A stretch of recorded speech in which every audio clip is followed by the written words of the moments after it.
Nā kāre kore kua tino hākari rawa atu koutou I ngā wiki o te krihimete.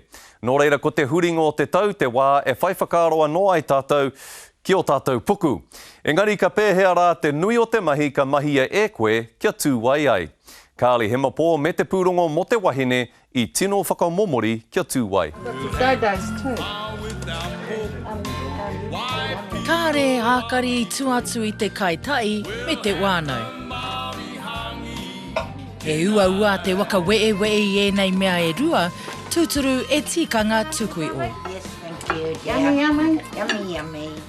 Ka akari te wānau, ka āua akari anō a moana.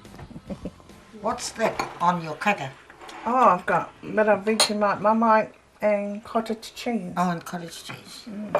And is that all you're going to eat for? Yeah, that would fill me up. Fill you up. Oh.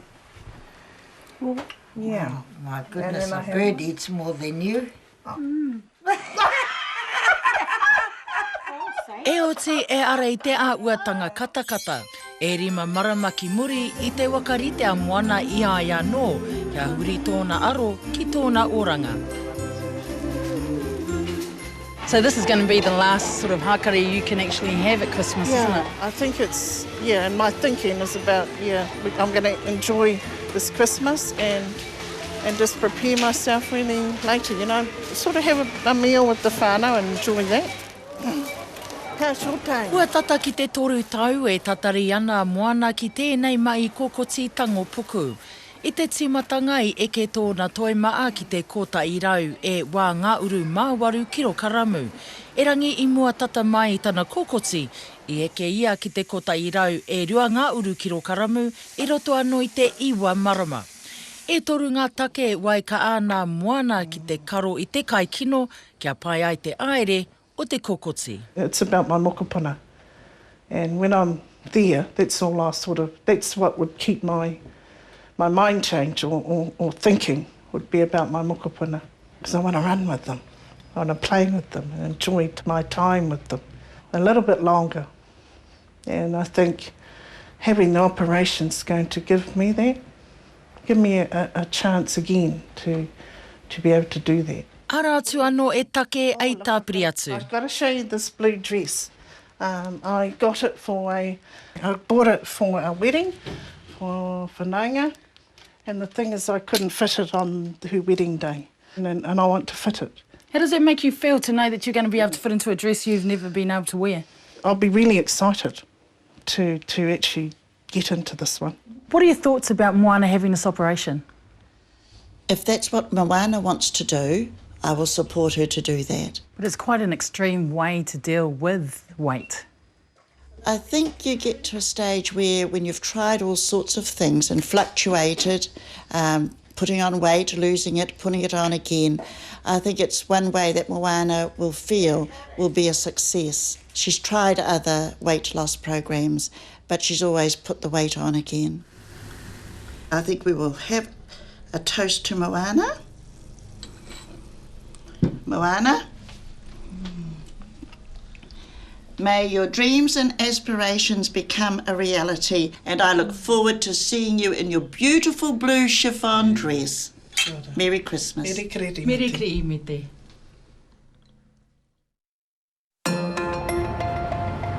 Ka pau te toru marama, ka tae ki te wā kia aere ki te ware kokoti. Positive thoughts. Positive thoughts.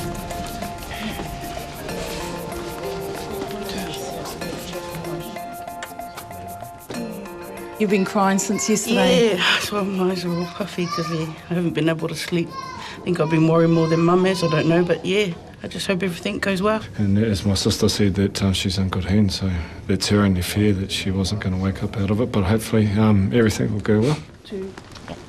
My children are my world. My mokopuna are my sunsets and my sunrises, and alleviating all the aches and pains in my legs, my body, and for me to breathe better.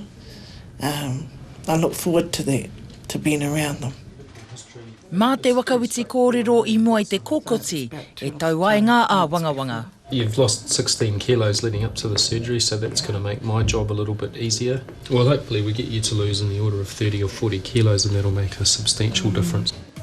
E wai Marie a moana, nā te toko maa I tāmaki ki te tonga, e tai ana e te poari auora o Counties Manukau, te tūtaki I ngā utu o ngā kōkoti wakatika puku, ki tā e te I atu takiwā puta noa I Aotearoa.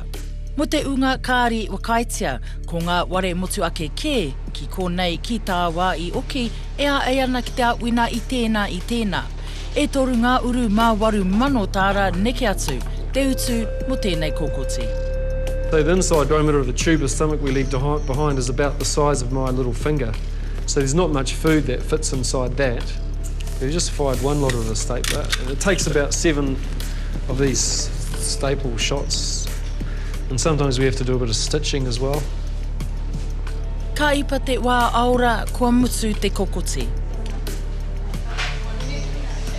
Well, the operation went fine. Wasn't any real problems that we encountered. It's going to be a rough few days for her because when she wakes up, she'll be a little bit sore, hopefully not too much.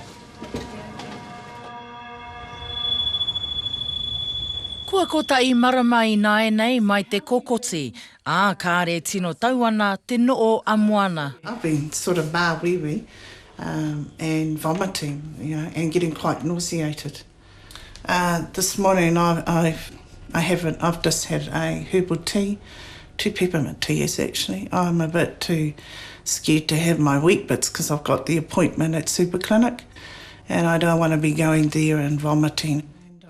Toi maana te aere o tana kai o. In the morning I have my 2 little wheat bitses. Can I have a look at that? That fills you up. That's breakfast? Yeah, I'm quite full. On that? Yeah. Okay. I'm over full if I eat all that. Ka tūtaki a moana ki tōna tangata kai tōtika I te rānei. What are the concerns you're going to be addressing today? The main concerns for me is about looking at a management plan for me to minimise or even stop myself from vomiting and having bouts of nausea. And the other is my puku, to see about my body parts, and so I can take that back home and, complete the kaupapa. Ki tā te tangata kai tōtika, nā te kore marama o moana ki te nui, ki te iti rānei o te kai, e raru ana tana kai. Just remembering that your stomach has gone from the size of a 2-litre ice cream tub to the size of an egg cup. Yes. So it's really small. So do you think you can just cut down those quantities a little bit? Especially in the morning. Okay. I'll change from my 2 wheat bits to 1. Yep, try that. Right. The other thing I was wanting to know is, and I have a concern with, is my puku. I had signed a consent form to have it returned. Yeah, I will find out for you about that. Ko tai wiki wai muri mai waka pā mai moana ki au, e rongo pai, ko ki te a tōna puku, ka ngā tūtaku aere ki te okianga.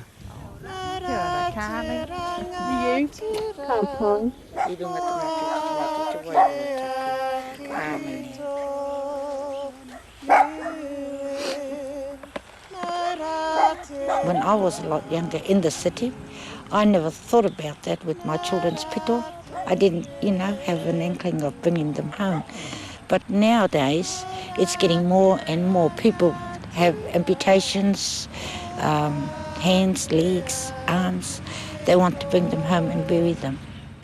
I wakaro ia ake kua tika ke te tanu I tōna puku ki tōna papakainga, ki tā te tanu I roto I te urupa. Koina tēnā taku whakaaru I te tuatahi, tana haerenga mai ki te kōrero mai kia.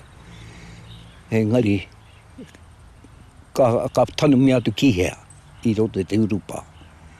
Nā ka hoki mai anō ngā whakaaro ki te pito, ne? Hara te pito e tanu mea ana I roto I te urupa. Nā reira, tāna nei kōrero mai kiau, me hoa tupu hake he rākau I mua, I runga ake. Āka, ka ngāuri an taku whakaaro ki ai. There's going to be little barriers, like for example, how I eat now and what I eat. They're still going to think, but in the end, long term, that's something, a plan I'm going to manage. on how I eat, what I eat, because the opportunity has been given from the hands of the surgeon, which is Richard, to give me another life. Now I have to work hard to maintain what I want is good for me and for my mokos.